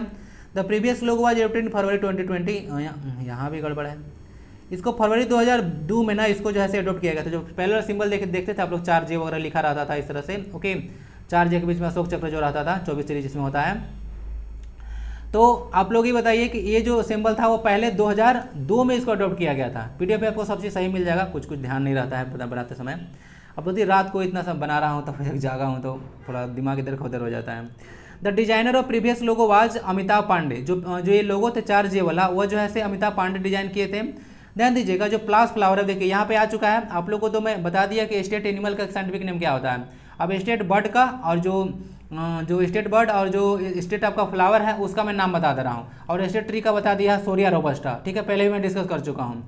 अब देख लीजिए यहाँ पे इसका नाम दीजिएगा, थोड़ा सा टेढ़ा है, इसका नाम है ब्यूटिया, क्या है, प्लास जो फ्लावर है उसका नाम है ब्यूटिया मोनोस्पर्म। अब इसका देख लीजिएगा, जो एशियन कोयल है ना आपका, जो है अफ्रीकन कोयल वगैरह दे देगा ऑप्शन में तो मत लगाइएगा, एशियन कोयल आपका स्टेट बर्ड है, उसका साइंटिफिक नेम देख लीजिएगा इडोनेमस स्कोलोपेकस, ठीक है, तो देख लीजिएगा स्कोलोपेक्सियस कुछ ऐसा नाम है, तो देख लीजिएगा नाम थोड़ा सा टेढ़ा है तो प्रोनाउंस कर लीजिएगा। एशियन कोयल है यह इसका साइंटिफिक नेम। तो यही आपका स्टेट बर्ड हो गया, स्टेट फ्लावर हो गया, स्टेट एनिमल का नाम बता दिया और सब चीज़ बता दिया है, ठीक है, स्टेट ट्री भी बता दिया, सबका साइंटिफिक नेम आज डिस्कस कर दिया गया। तो आई होप कि आपको कहीं से कोई दिक्कत देखने को नहीं मिलेगा, और क्वेश्चन आता है तो यहाँ से बन जाएगा। तो आंसर नंबर डी हो गया, गवर्नमेंट ऑफ झारखंड दोनों भाषा में लिखा हुआ है। ओके, झारखंड की पहली भाषा देखने को मिलता है आपका हिंदी है। ओके, चलिए, the year 2022 was declared by the government of Jharkhand as, तो इसमें जो है से कौन, जो ईयर 2021 है गवर्नमेंट ऑफ झारखंड के द्वारा कौन सा ईयर डिस्कस किया गया है, farmers year, year of employment, year of appointment, या फिर year of girl child day. देखिए इसमें कौन सा जो है से जो ईयर डिक्लेयर किया गया था गवर्नमेंट ऑफ झारखंड के द्वारा, तो देखिए ये जो ईयर किया गया था डिक्लेयर 2021 गवर्नमेंट ऑफ झारखंड के द्वारा, वह किया गया था ईयर ऑफ अपॉइंटमेंट, यानी कि नियुक्ति का वर्ष, लोगों को बहुत अपॉइंट करना है, यह जो है से झारखंड सरकार के द्वारा जो है से डिक्लेयर किया गया। अब हालांकि यह फेल हो चुका है, तो आप लोग कुछ भी गवर्नमेंट अगर करती है अपना गोल सेट तो उसको अचीव करने में मुझे नहीं लगता है कि मतलब सफल ही हो जाती है, बहुत कम चांस रहता है कि अचीव कर लेगी। तो ईयर ऑफ अपॉइंटमेंट ऐसी बड़े बड़े बातें ज़्यादा चलती है यहाँ पे, ठीक है, पॉलिटिक्स यही होता है, ईयर ऑफ अपॉइंटमेंट इसको बोला जाता है। Okay, year of girl child से देखिए गर्ल चाइल्ड डे आप लोग को लास्ट डे में डिस्कस किया था, तो मैं वहाँ पे बता रहा था कि जो first time girl child day बनाया गया था तो वह बनाया गया था 2011 में, लेकिन वो 2011 में नहीं, एक्चुअली में 2008 से मनाया जा रहा है ना, तो इसको याद रखिएगा, थोड़ा सा डाटा आगे पीछे होता है। 2011 में दूसरा कुछ हुआ था, आंसर हो गया 2008, तो इसको याद रख लीजिएगा। और एक ना गड़बड़ चीज़ और कुछ हुआ था, शायद एक स्लाइड में डिस्कस कर रहा था, तो उसमें तोपचाची जो लेक है वहाँ पे शायद हजारीबाग में हो गया था, उसको ना आप लोग धनबाद में कर लीजिए। तो तोपचाची जो लेक है वह धनबाद में कर लीजिएगा। Okay, तोपचाची lake. आंसर हो गया सी, ईयर ऑफ अपॉइंटमेंट जैसे गवर्नमेंट ऑफ झारखंड डिक्लेयर किया गया है। अब यहाँ से देखिए ईयर ऑफ अपॉइंटमेंट में से आप लोग साथ में करेक्ट करके याद रखिएगा, जो झारखंड के लेबर और एम्प्लॉयमेंट मिनिस्टर है वह है सत्यानंद भोक्ता ना, याद रख लीजिएगा, सत्यानंद भोक्ता है। तो सत्यानंद भोक्ता जी जो है से आपके जो है से लेबर और एम्प्लॉयमेंट मिनिस्टर हैं। ओके, स्किल डेवलपमेंट मिनिस्टर वगैरह भी यही है, तो देख लीजिएगा। और एक चीज़ भोक्ता से, एक भोक्ता जनजाति भी झारखंड में है। आप भोक्ता जनजाति से कौन बिलोंग करते हैं तो याद रखिएगा नीलांबर पीताम्बर जो है से बिलोंग करते हैं भोक्ता जनजाति से, तो इसको याद रख लीजिएगा। ओके, तो ये सब देख लीजिएगा, वो क्लेन से है, उसका उपजाति बोल सकते हैं एक तरह का, नीलांबर पीताम्बर जी हैं। नीलांबर पीताम्बर यूनिवर्सिटी भी आपका झारखंड में देखने को मिलता है, जो कि मेदिनीनगर है ना, जो देखिएगा मेदिनीनगर डाल्टनगंज का नया नाम है ना, पहले डाल्टनगंज बोला जाता है इसको, अब मेदिनीनगर नाम है। ये आपका पलामू प्रमंडल जो है जिसमें पलामू गढ़वाल लातेहार आते हैं, तो उसका हेड क्वार्टर देखने को मिलता है आपको मेदिनीनगर, तो उसी का नाम जो है से अब आपका उसका नाम जैसे मेदिनीनगर आ गया है। ओके, तो वहाँ पे नीलांबर पीताम्बर यूनिवर्सिटी भी देखने को मिलता है। भोक्ता क्लेन से बिलोंग करते थे, साथ में याद रखिएगा, ऐसे पढ़िए आप लोग कनेक्ट करके। आंसर इसका सी हो गया, देख लीजिएगा, नियुक्ति वर्ष जैसे डिक्लेयर किया गया था गवर्नमेंट ऑफ झारखंड के द्वारा। क्वेश्चन नंबर 13 आता है, how many medals did players of Jharkhand win in the Tokyo Olympic 2020। Tokyo Olympic में झारखंड के खिलाड़ी जो हैं से कितने मेडल जीते थे, 0, 1, 2 और 3। तो इसमें देखिए झारखंड के जो खिलाड़ी थे वह इसमें 0 मेडल जीते थे, एक भी मेडल झारखंड जीत नहीं पाए थे। 3 पर्सन देखने को मिले थे आपको वहाँ पे पार्टिसिपेट किए थे, जिनका नाम था एक निकी प्रधान जी थी, एक आपको देखने को मिलेंगे दीपिका कुमारी जी, और एक पर्सन थी सलीमा टेटे, ये तीसरी पर्सन थी सलीमा टेटे, जो कि सिमडेगा से बिलोंग करते हैं। निकी प्रधान खूंटी डिस्ट्रिक्ट से है, और दीपिका जो कुमारी हैं वह रांची से बिलोंग करते हैं। ये आर्चरी के प्लेयर हैं, ध्यान दीजिएगा, दीपिका कुमारी, और निकी प्रधान जैसे हॉकी के प्लेयर हैं, और ये जो सलीमा टेटे वो भी हॉकी के प्लेयर हैं। अगर देखिएगा तो झारखंड तो एक ही मेडल जीत नहीं पाया था ऑब्वियसली, ओके, लेकिन प्रतिनिधित्व तो हुआ था। निकी प्रधान देख लीजिएगा, ये जो हैं से झारखंड की पहली महिला हॉकी खिलाड़ी है, जो कि आप लोगों को हॉकी का प्रतिनिधित्व कर रही है ना ओलंपिक में, याद रखिएगा, ये बहुत ही इंपॉर्टेंट क्वेश्चन बन जाता है इनके बाद, निकी प्रधान। बाकी अगर टोक्यो ओलंपिक के बारे में बात कीजिएगा, हुआ था 2021 में था, लेकिन इसका ऑफिशियल नाम जो है से 2000 जो है से टोक्यो ओलंपिक 2020 में ही रखा गया। टोक्यो जापान का कैपिटल है ना।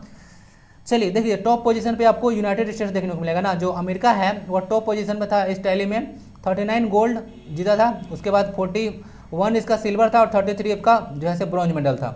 यह देखिएगा टोटल वो 113 मेडल के साथ ये टॉप पोजीशन में काबिल था। सेकंड पे आपको चाइना आया था।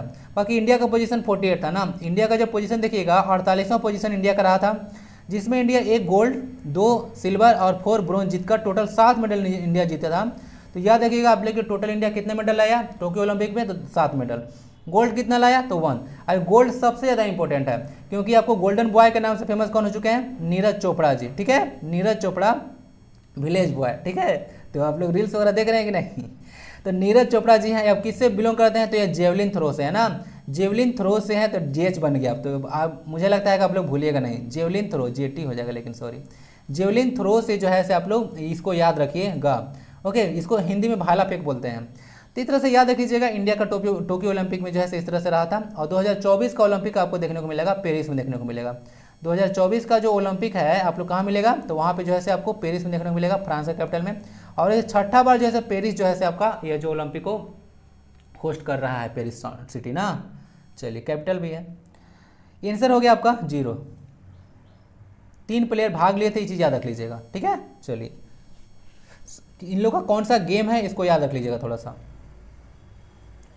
क्वेश्चन नंबर 14 देखते हैं। Name the student of the saint Columbus college who is known as the Jatin Bagha of Hazaribagh. बोला जा रहा है कि उस स्टूडेंट का नाम बताइए, सेंट कोलंबस कॉलेज के थे, तो वो जो कि जतिन बाघा के नाम से ऑफ हजारीबाग, जतिन बाग हजारीबाग का ये कॉलेज है, यह देखने को मिलेगा आपको सेंट कोलंबस कॉलेज। तो जतिन बाघा ऑफ हजारीबाग जो है से जाने जाते हैं। अविनाश चंद्र बनर्जी, राम विनोद सिंह, इंदु भूषण रॉय या फिर निर्मल चंद्र बनर्जी, कौन है। देखिए आप लोग को देखने को मिलेगा राम विनोद सिंह। एक राम विनोद सिंह पर्सनालिटी हैं जो कि जतिन बाघा ऑफ हजारीबाग बोले जाते हैं। जतिन बाघा ऑफ हजारीबाग, इनको हजारीबाग का जतिन बाघा कहा जाता है। जतिन बाघा बोला जाता है, याद रख लीजिएगा इनको नाम क्यों कहा जाता है। एक बहुत ही फेमस पर्सनालिटी है जिनका नाम है जतीन्द्र नाथ बनर्जी, ये बंगाल से हैं। ठीक है, तो एक क्रांतिकारी थे, तो उनको बाघा जतिन के नाम से जाना जाता था। ठीक है, बहुत ही एक आक्रामक रुख अपनाते थे यह। हजारीबाग से याद रख लीजिएगा सोराई कोवर पेंटिंग हाउस निकल के आया है, जो कि झारखंड का पहला जीआई टैग है। दूसरा होता है सूरज कुंड, एक जो देखने को मिलेगा, जो यहाँ पे कुंड है, यहाँ पे तालाब, जिसका जो है एशिया में जो है सबसे जैसे यहाँ पे देखिएगा टेम्परेचर ज़्यादा है, 87.5 डिग्री सेल्सियस इसका टेम्परेचर है। फ़ारेनहाइट में इसको कन्वर्ट करना होगा, तो 9/5 डिग्री सेल्सियस प्लस 32 लगा दीजिएगा, फ़ारेनहाइट में कन्वर्ट हो जाएगा। ठीक है, तो इसको याद रखिए।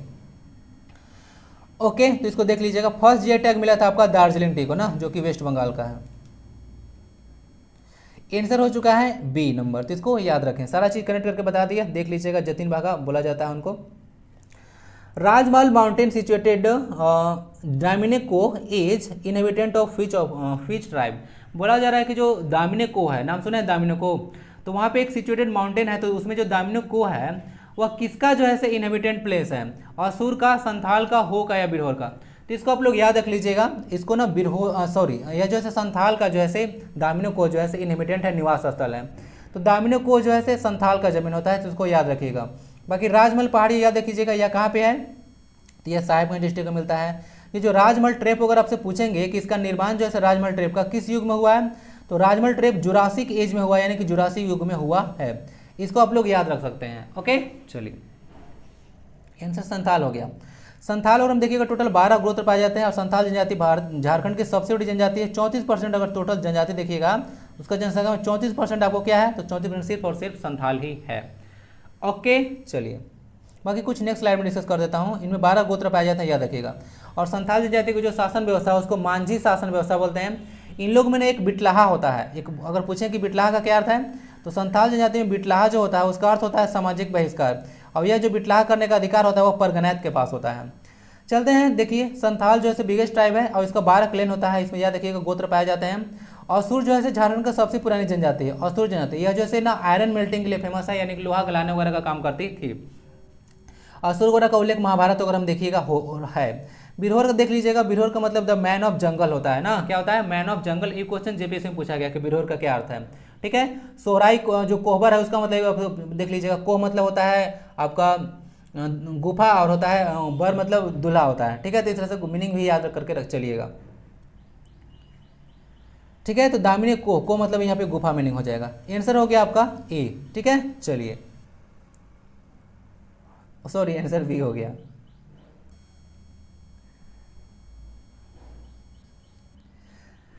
About which place it was told that the white elephant were found there. बोला जा रहा है कि किस प्लेस के बारे में ऐसा कहा जाता था कि पहले यहाँ पे सफ़ेद हाथी पाया जाता था। रांची, रामगढ़, जमशेदपुर या फिर पलामू। देखिए यहाँ पे आपको देखने को जो मिलेगा वह पलामू हो जाएगा ना। तो पलामू पहले बोला जाता था कि एक सफ़ेद हाथी पाया जाते थे, अब यहाँ पे नहीं है, तो पहले पाया जाता था। तो ये पलामू जो था से आपको है, इसको याद रख लीजिएगा। बाकी जो बेतला है जो कि झारखंड का एकमात्र नेशनल पार्क है, यह पलामू में देखने को मिलेगा। 1996 में इसको दर्जा दिया गया था नेशनल पार्क का। इसको पलामू नेशनल पार्क के नाम से जानते हैं।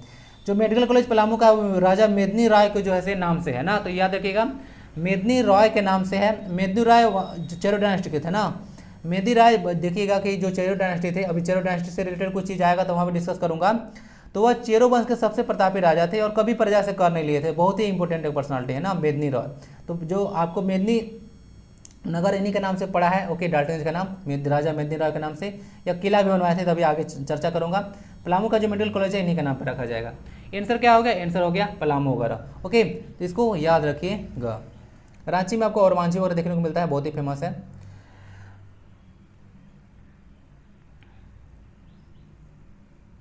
क्वेश्चन नंबर 17 देखते हैं। Match the following. स्टेडियम का नेम है, उसका लोकेशन देख लीजिए। किनन स्टेडियम आपको बोला जा रहा है कहाँ पे है? देख लीजिए किनन स्टेडियम जमशेदपुर में, जो कि आपको कहाँ पड़ेगा? ईसीपुर में। डिगवाडी कहाँ पे है? डिगवाडी एक स्टेडियम देखने को मिलेगा आपको, यह देखने को मिलेगा धनबाद में। तो डिगवाडी धनबाद लगाइए, D for Digwa, D for Dhanbad. Jaipal Singh आपको रांची में है, देखने को मिलेगा, बहुत ही इंपॉर्टेंट स्टेडियम है, चर्चा करूंगा क्यों। और कुमार मंगलम है आपको बोकारो में। तो इस तरह से कर लीजिए। ए का 4, डी का ए का 4, बी का 3, सी का 1 और डी का 2। तो देख लीजिए डी का यहाँ पे 4 है, तो ऑप्शन नंबर बी चला जाएगा। तो बी को टिक लगा लीजिए, 4, 3, सी का 1 और डी का 2। तो ऑप्शन नंबर बी सही हो जाएगा। तो सबका लोकेशन ध्यान देख लीजिएगा। किनन स्टेडियम जमशेदपुर में है, जो कि ईस्ट सिंहभूम में पड़ता है। जमशेदपुर सिटी स्वर्ण रेखा खरगे के कॉन्फ्लुएंस पर है। देखिए बोकारो जो होता है, बोकारो का कुछ इंपॉर्टेंट चीज बता दे रहे हैं कि बोकारो को जो है सब खान जो होता है, देखते हैं बोकारो स्टील सिटी के बारे में बात किया जा रहा है। तो यह आयरन ओर की जो पूर्ति कहाँ पे करते हैं? तो क्योंझर का माइन से, जो क्योंझर माइन देखते हैं वहाँ से जैसे इसका पूर्ति होता है। और जो देखने को मिलता है जो टाटा आयरन है, वह नावमंडी खान से अपना जैसे आयरन ओर लेता है। तो it has been made from the help of Russia. और जो बोकारो स्टील प्लांट है, एक्चुअली में बोकारो यहाँ पे स्टील प्लांट लिखना चाहिए था। तो जो बोकारो स्टील प्लांट है वह रसिया की हेल्प से यह बनाया गया है। अब यहाँ पे देख लीजिए कुछ कुछ इंपॉर्टेंट चीज़ है। यहाँ पे एक आप लोग को दिख रहा था जयपाल सिंह स्टेडियम, ठीक है, जयपाल सिंह मुंडा स्टेडियम। तो वह स्टेडियम रिलेटेड आपको 34th नेशनल गेम से। तो आज 34th नेशनल गेम के बारे में यहाँ पे चर्चा करते हैं। देखिए जो 34th नेशनल गेम हुआ था वह 12 फरवरी से लेकर 26 फरवरी 2011 में हुआ था, जयपाल सिंह मुंडा स्टेडियम रांची में, ठीक है। तो जयपाल सिंह मुंडा स्टेडियम रांची में हुआ था। झारखंड 5वां प्लेस पे आया था ना, झारखंड जो है 5वां प्लेस पे आया था। 33 गोल्ड, 26 सिल्वर और 37 जो है से जैसे ब्रॉन्ज जीता था। और 96 मेडल के साथ आपको 5वां पोजीशन में झारखंड था। तो 34th जो नेशनल गेम हुआ था उसमें झारखंड कौन सा स्थान पे था? झारखंड 5वां स्थान पे है। ओके, झारखंड के बॉर्डर वाले स्टेट कितने हैं? 5। तो 5 से 5 कनेक्ट कर लीजिएगा। देखिए गेम का एक मस्कट वगैरह होता है, ओके।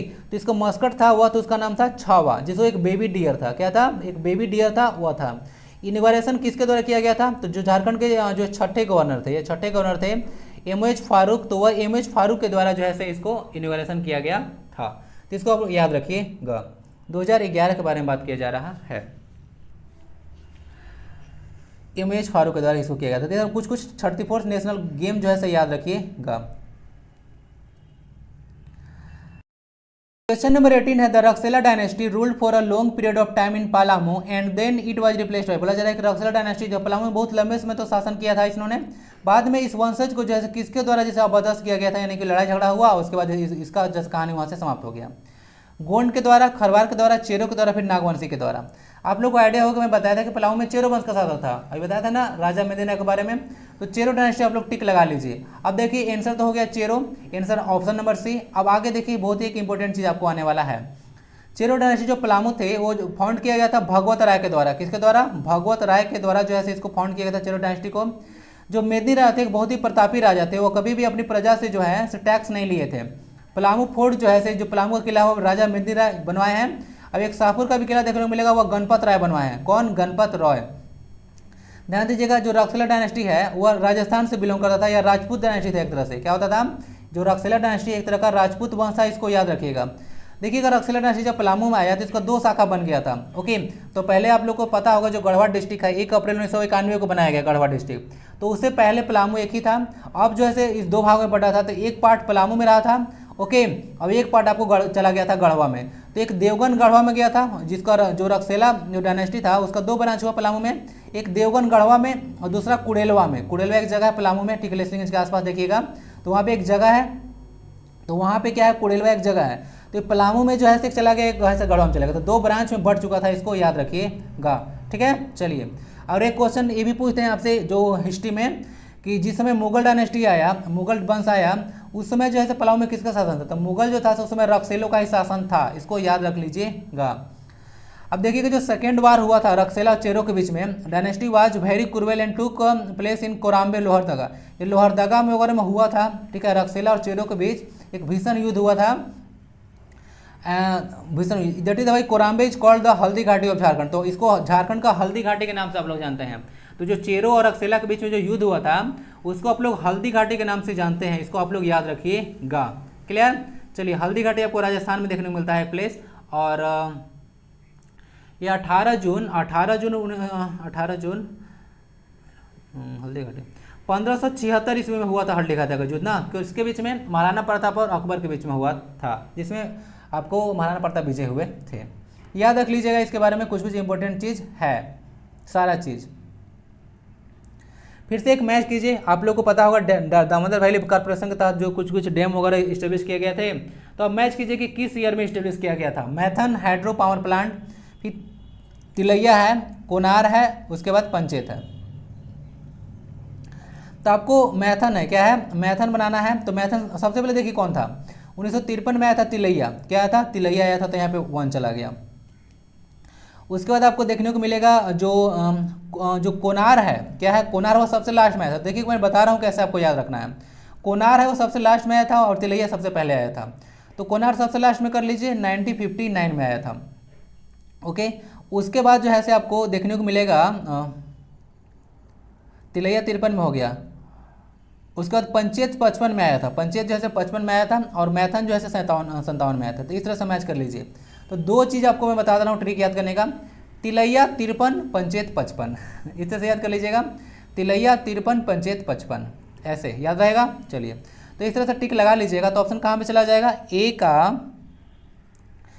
का सी, मुझे लगता है कि यहाँ पे मिल चुका है, ए का सी, बी का 1, सी का 4 और डी का 2 मैच हो चुका है। ठीक है, चलिए तो ऑप्शन नंबर सी आपका आंसर हो गया। तो इस तरह से मैच कीजिएगा। तो मैं भी इसको इसी तरह से याद रखा हूँ, 2 चीज़ याद रखा था जो बता दिया पुनः, तिलैया 53 और पंचेत 55, 2 चीज़ याद रख लिए, तो बाकी तो कर लूँगा। सबसे लास्ट में कोनार आया था ना, कोनार सबसे लास्ट में था, और उसके बाद आपको मैथन तो 57 में आ गया था। ठीक है, चलिए यही है C, hydro power plant processes both uses potential energy kinetic energy. ध्यान दीजिएगा, जो हाइड्रो पावर प्लांट होता है वहाँ पे 2 एनर्जी यूज होता है, एक पोटेंशियल एनर्जी, काइनेटिक एनर्जी। कैसे क्या समझिएगा, जब डैम वगैरह में वाटर स्टोर रहता है, ध्यान दीजिएगा, डैम वगैरह में वाटर होता है, तो यहाँ जैसे ही कपाट वगैरह खोला जाता है तो यहाँ से पानी, यहाँ पे क्या है इसके पास, अभी इसके पास पोटेंशियल एनर्जी, क्योंकि इसका हाइट के चलते क्या है, इसके पास पोटेंशियल एनर्जी mgh है ना। अब जब यहाँ से कपाट खोला जाता है तो पानी जो है इससे बहना शुरू हो जाता है, इसके पास एक एनर्जी काइनेटिक एनर्जी आ जाता है। तो इसका काइनेटिक एनर्जी का यूज करके आप लोग डायनेमो वगैरह लगाते हैं, ठीक है, और उसका जो है आपको यूज कर देते हैं आप लोग, जो कि उसका हाइड्रो पावर प्लांट आता है, तो वहाँ पे मैकेनिकल एनर्जी को इलेक्ट्रिसिटी में आप लोग कन्वर्ट कर देते हैं डायनेमो का यूज करके। तो यहाँ पे दोनों एनर्जी होता है। डीबीसी 1948 में शुरू हुआ था, याद रख लीजिएगा। दामोदर सबसे ज़्यादा पोल्यूटेड रिवर है, इसको देव नदी के नाम से भी आप लोग जानते हैं ना। इसका लेंथ 592 किलोमीटर देखने को मिलता है। ओके, चलिए 592 किलोमीटर कहाँ से निकलती है नदी, दामोदर रिवर है। दामोदर रिवर आपको निकलती है पलामू से, निकलती है ना, छोटा नागपुर प्लेटू पलामू से निकलती है, इसको याद रख सकते हैं। ठीक है, और जो आपको सोनरेखा रिवर है वो आपको नगड़ी रांची से निकलती है। सब चीज़ हो गया, देख लीजिएगा, ट्रिक याद रखिएगा, भूलिएगा नहीं। ठीक है, चलिए which of the following text, अब कंप्यूटर क्वेश्चन है, which of the following text check during the registration on website whether the user is a human or not. देखिए आप लोग कभी फॉर्म वगैरह भरे हैं या फॉर्म भरवाए हैं, तो वहाँ पे देखिए इसका यूज होता है। तो एक टेक्स्ट वगैरह देखने को मिलता है जो जनरली में चेक करता है कि कहीं आप रोबोट वगैरह तो नहीं है ना। ठीक है, तो रोबोट वगैरह को उतना ही काम करता है जितना हुआ इंस्ट्रक्शन इसको दिया रहता है, तो वही चेक करता है कहीं रोबोट वगैरह जो है काम तो नहीं कर रहा है। तो चेक किया जाता है कि ह्यूमन बीइंग कोई है या नहीं है, तो उसको आप लोग कैप्चा बोलते हैं। तो आप लोग देखे होंगे कहीं पे अगर जो वेरीफाई करना होता है तो बोलता है यहाँ पे कि जो बगल में आपको कैप्चा दिख रहा है, ठीक है, ऐसे लिखा रहेगा, AI लिख देगा, 3 2 लिख देगा, J लिख देगा, इस तरह से। तो आप लोग देखे होंगे कि इस तरह से कोई चीज़ लिखा है तो उसी को कैप्चा बोलते हैं। ये आपको एक्चुअली में ऑथेंटिकेट करने के लिए यूज करता है, ताकि जो है इसे पता रह सके कि आप रोबोट हैं या नहीं है, तो इसको कैप्चा बोला जाता है, इसको याद रखिएगा। लॉग आउट लॉगिन वगैरह तो आप लोग करते हैं। लॉगिन एक ऑथेंटिकेशन की प्रोसेस है। पिन देखिएगा, पिन कोई चीज़ होता है, यहाँ पे 2 पिन होता है, आज चर्चा करना चाहता हूँ। 2 पिन होता है। एक पिन तो होता है आपका पर्सनल आइडेंटिफिकेशन नंबर, जो कि आप लोग का पिन होता है अपना, जो गुप्त आप लोग रखते हैं, पर्सनल आइडेंटिफिकेशन नंबर। एक पिनो होता है जो अपने पास रखते हैं, वो जो आप लोग देखे होंगे जो पोस्ट ऑफिस का होता है, वो जिसको बोलते हैं पोस्टल इंडेक्स नंबर। क्या बोलते हैं उसको? जो पोस्टल इंडेक्स नंबर होता है उसको बोलते हैं पिन, जो कि 15 अगस्त 1900 कब शुरू हुआ था? 15 अगस्त 1972 में शुरुआत किए थे ना पिन कोड सर्विस भारत में, 15 अगस्त 1972 को शुरुआत हुआ था। तो 2 तरह का पिन होता है, इसके बारे में आइडिया आप लोग रख लीजिएगा। आंसर कैप्चा हो गया। It is checks to authenticate, ठीक है, यह जो है चेक करने के लिए, ऑथेंटिकेट करने के लिए जो है चेक करता है आपको कि आप लोग सही आदमी है, रोबोट तो नहीं है। वेबसाइट क्या होता है? Collection of web pages. Website word आया है ना, तो देख लीजिएगा। वेबसाइट जो होता है कलेक्शन ऑफ वेब पेजेज होता है, इसको याद रख लीजिएगा। वेबसाइट वर्ड यहाँ पे यूज हुआ था, ओके ना। चलिए, और वेबसाइट वगैरह बनाने के लिए किसका यूज करते हैं? हाइपर टेक्स्ट ट्रांसफर प्रोटोकॉल्स वगैरह आप लोग यूज करते हैं वेबसाइट वगैरह को। इस वेबसाइट को डायनेमिक वगैरह बनाने के लिए जावा जो है लैंग्वेज यूज किया जाता है ना, जावा का। और जावा के लिए वेब बेस्ड एप्लीकेशन बनाने के लिए यूज करते हैं आप लोग। कोबोल भाषा का यूज आप लोग कमर्शियल पर्पस के लिए करते हैं, और जो फोर्ट्रॉन भाषा है उसको आप लोग साइंटिफिक पर्पस के लिए यूज करते हैं। आंसर हो गया ए। चलते हैं क्वेश्चन नंबर नेक्स्ट पर। Which of the following is not a valid function in MS Excel. MS Excel में बोला जा रहा है कौन जो है से एक वैलिड जो है से फंक्शन नहीं होता है। सम, काउंट, सब्ट्रैक्ट या काउंटा। देखिए सारा एक वैलिड फंक्शन है, सब्ट्रैक्ट जैसा कुछ ऑप्शन इसमें नहीं होता है ना। इसको याद रखिएगा। MS एक्सेल जो कि एक एक डेटा प्रोसेसिंग सॉफ्टवेयर है, इसको याद रखिएगा। Count is use to count range of cells. बहुत सारा जो रेंज ऑफ सेल्स होता है, ध्यान दीजिए, ग्रुप ऑफ सेल्स को आप लोग रेंज बोलते हैं। ग्रुप ऑफ सेल्स को क्या बोलते हैं? ग्रुप ऑफ सेल्स को आप लोग रेंज बोलते हैं। तो उसी को काउंट करने के लिए काउंट वगैरह का यूज करते हैं, थोड़ा सा आइडिया रखिएगा। आगे भी आएगा कुछ। What is the text concatenation in MS Excel. बोला जा रहा है कि इनमें से टेक्स्ट कॉन्केटेशन कौन सा है, बताइए। तो देखिए जो टेक्स्ट जो कॉन्केटेशन जो होता है वह होता है आपका एंड, कहता है एंड। तो एंड का जो साइन होता है ना, इसी को आप लोग टेक्स्ट कॉन्केटेशन के नाम से जानते हैं। तो ऑप्शन नंबर डी हो गया। अब टेक्स्ट कॉन्केटेशन होता क्या है? एक ऑपरेटर है। ऑपरेटर कुछ फंक्शन को परफॉर्म कराने के लिए यूज होता है। स्टैंडर्ड ऑपरेटर यूज होता है MS एक्सेल में। तो ध्यान दीजिएगा, 4 तरह का ऑपरेटर होता है। क्या होता है? 4 तरह का ऑपरेटर आप लोग को देखने को मिलता है MS एक्सेल में। आंसर तो डी हो चुका है। वो फर्स्ट होता है अरिथमेटिक। तो अरिथमेटिक वगैरह का नाम तो सुने होंगे आप लोग। जो अरिथमेटिक होता है जिसमें आप लोग क्या करते हैं? ऐड करते हैं, सब्ट्रैक्ट वगैरह करते हैं, डिवाइड वगैरह करते हैं, मल्टीप्लाई करते हैं। जो फॉरवर्ड स्लैश होता है डिवाइड के लिए होता है। जो आस्टेरिक साइन देख रहे हैं, ये वाला साइन आस्टेरिक्स इसको बोलते हैं, स्टार नहीं बोलते हैं। तो इसको क्या बोलते हैं? मल्टीप्लाई के यूज होता है। कंपेरिजन करना होगा, ध्यान रखिएगा। तो इसमें आप लोग इक्वल टू जो है ग्रेटर देन या लेस देन का साइन यूज करते हैं। यहाँ पे लेस देन पहले है, ग्रेटर देन है, तो साइन यूज करते हैं। और ध्यान दीजिएगा, जो कंपेरिजन होता है यहाँ पे सब साइन वगैरह, वह रिजल्ट एक लॉजिकल वैल्यू होता है जो कि ट्रू और फॉल्स के फॉर्म में आता है। इसको याद रखिएगा। जो लॉजिकल जो आता है रिजल्ट वगैरह greater than less than comparison में, वह ट्रू और फॉल्स के रूप में आता है। और यही देखिए लिखा हुआ है टेक्स्ट जो कॉन्केटेशन जो कॉन्टेंटेशन जो है वह जो एक एंड से होता है। इसको आप लोग बोलते हैं एम्परसेंड बोलते हैं ना। क्या बोलते हैं? एम्परसेंड के नाम से इसको जाना। तो एंड और जो साइन होता है इसको एम्परसेंड के नाम से जाना जाता है। एंड आप लोग शॉर्ट में बोल देते हैं। इसका ओरिजिनल नाम क्या है? एम्परसेंड नाम है। तो याद रखिएगा। कुछ जो चौथा ऑपरेटर है वह रेफरेंस ऑपरेटर है। रेफरेंस ऑपरेटर में क्या होता है? यहाँ सेमीकोलन है, कॉमा के बाद एक देखिएगा यहाँ पे कॉमा है ना, यहाँ पे कॉमा है एक ऐसे नील का हुआ है, तो इसको याद रखिएगा। उसके बाद ये स्पेस है। क्या है? स्पेस। तो आप लोग सेमीकोलन हो गया, कॉमा हो गया, स्पेस हो गया, ये सारा रेफरेंस ऑपरेटर है। ये सारा क्या होता है? बहुत सारा जो रेंज ऑफ सेल्स होता है उसको कैलकुलेशन के लिए कंबाइन करता है। तो सबका फंक्शन याद रखिएगा। MS एक्सेल जो कि एक डेटा प्रोसेसिंग सॉफ्टवेयर है, एप्लीकेशन सॉफ्टवेयर है, माइक्रोसॉफ्ट के द्वारा यह डेवलप है। MS का मतलब होता है माइक्रोसॉफ्ट। माइक्रोसॉफ्ट कंपनी को आप लोग फाउंड किए थे 1975 में पॉल एलन और जो है बिल गेट्स के द्वारा फाउंड किया गया था। विंडो का पहला वर्जन आया था 1985 में, इसको याद रख लीजिएगा। विंडो का पहला वर्जन और लेटेस्ट वर्जन आपको विंडो 11 है जो कि 2021 में लॉन्च हुआ है। विंडो 10 2015 में आया था, याद रख लीजिएगा। ओके, चलिए चलते हैं क्वेश्चन नंबर नेक्स्ट की ओर। 23 what will be the result of formula. एक फार्मूला है, कुछ याद रखिएगा। MS एक्सेल में कोई भी फार्मूला होता है इक्वल टू साइन से शुरू होता है ना, याद रखिएगा। ये चीज़ बहुत ही इंपॉर्टेंट क्वेश्चन है। तो यहाँ पर 64 लिखा हुआ है, एक स्टैंडर्ड ऑपरेटर 2 ऐसे लगा हुआ है। इसका मतलब लोग समझते हैं, इसका मतलब एक्सपोनेंट होता है। ये जो आप लोग साइन देख रहे हैं इसका मतलब एक्सपोनेंट होता है, इसका मतलब पावर होता है। क्या होता है? इसका मतलब पावर होता है। तो इसको सोल्व कीजिए, देखने को लग रहा है कि टॉप है लेकिन बहुत ईजी है।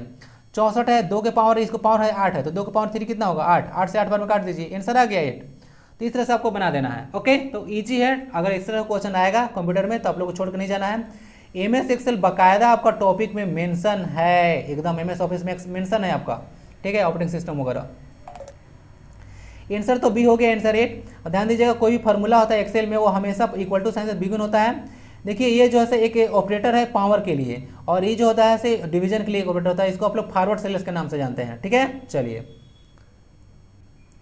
What is the shortcut key for applying the percentage format with no decimal place in Excel. Excel में अगर बिना डेसिमल के आप लोग को परसेंटेज फॉर्मेट लिखना है, बिना डेसिमल का अगर परसेंटेज फॉर्मेट लिखना है, उसके लिए शॉर्टकट की क्या है, तो बहुत ईजी है। जो परसेंटेज का साइन दिख रहा है ना उसको टिक लगा लीजिए, तो कंट्रोल प्लस सीट प्लस जो परसेंटेज अगर डाल दीजिएगा तो यहाँ पे क्या हो जाएगा, तो यहाँ पे जो है आपको देखने को मिल जाएगा ये जैसे डेसिमल लग जाएगा, बिना मतलब लग जाएगा परसेंटेज बिना कोई डेसिमल प्लेस से। तो ऑप्शन नंबर इसका ए सही हो जाएगा।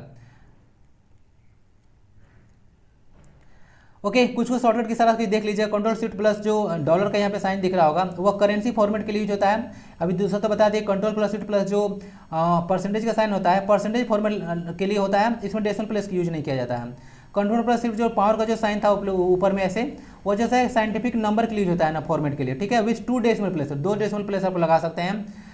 ओके, और उसके बाद कंट्रोल शिफ्ट प्लस जो है हैश है, इसको हैश बोलते हैं आप लोग, इसको डेट फॉर्मेट आप लोग डाल सकते हैं, इसे डे मंथ और ईयर। सारा जो लेक्चर आपको दे रहा हूँ देख लीजिएगा, और जनरल साइंस का और कंप्यूटर का लेक्चर आप लोग रिवाइज कर लीजिएगा, प्लेलिस्ट में वीडियो मिल जाएगा।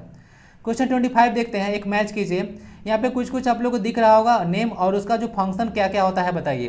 तो VPN देखने को मिल रहा है, एक होता है MIPS, फिर जावा है, फिर एक असेंबलर है, फिर DTP है। बताइए कहाँ पे होगा। VPN क्या होता है, VPN का फुल फॉर्म होता है वर्चुअल प्राइवेट नेटवर्क। तो यह अपना नेटवर्क को सिक्योरिटी प्रोवाइड कराने के लिए इसको आप लोग यूज करते हैं।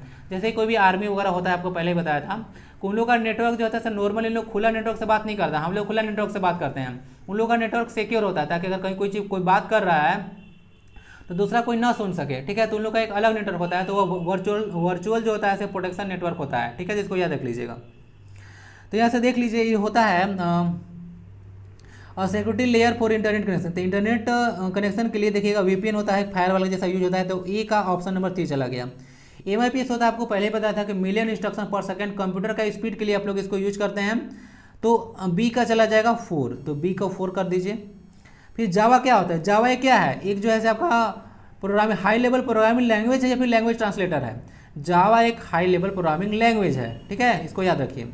असेंबलर क्या करता है, असेंबलर जैसे लैंग्वेज ट्रांसलेटर है, सही होगा यहाँ पे। और उसके बाद जो है DTP है, और इसका फुल फॉर्म होता है desktop publishing, use for making poster browsers leaflets वगैरह सब बनाने के लिए यूज करते हैं, पोस्टर वगैरह ब्राउजर और लिफलेट्स वगैरह। लिफलेट समझते हैं, जैसे कि पर्चा वगैरह कोई देते हैं कि लो भाई आकाश इंस्टीट्यूट का है, चाहे मान लेते हैं कोई और इंस्टीट्यूट है फिजिक्स वाला का, जैसे लिफलेट दे दिया कि 24,000 में आपको मिल रहा है सारा कोर्स वगैरह, ठीक है, रहने खाने का सब चीज़ मिल रहा है, तो सब चीज़ को लिफलेट बोलते हैं। जो रोड पर बांटते नहीं रहते हैं उसको लिफलेट्स वगैरह बोला जाता है। तो सर देख लीजिएगा यहाँ से कहाँ चला गया, ए का कहाँ गया था, ए का गया था आपका VPN, ए का 3, बी का 4 गया था, सी का कहाँ गया था, सी का जावा एक हाई लेवल प्रोग्रामिंग, सी का 2 गया था, डी का असेंबलर गया था 5 पे ना। तो इसे कहाँ पे ऑप्शन गया, 3, 4, सी का 2, डी का 5, ई का 1 चला गया ना। तो इसको देख लीजिएगा, आंसर सी होगा या डी होगा, आंसर डी हो गया, ठीक है। 3, 4, अच्छा ई भी तो है, आंसर सी होगा ना, देख लीजिएगा अच्छे से। ओके, ऑप्शन में यहाँ पे सी होगा। बाकी सारी चीज़ यहाँ से डिस्कस कर देते हैं, कुछ रिलेटेड चीज़।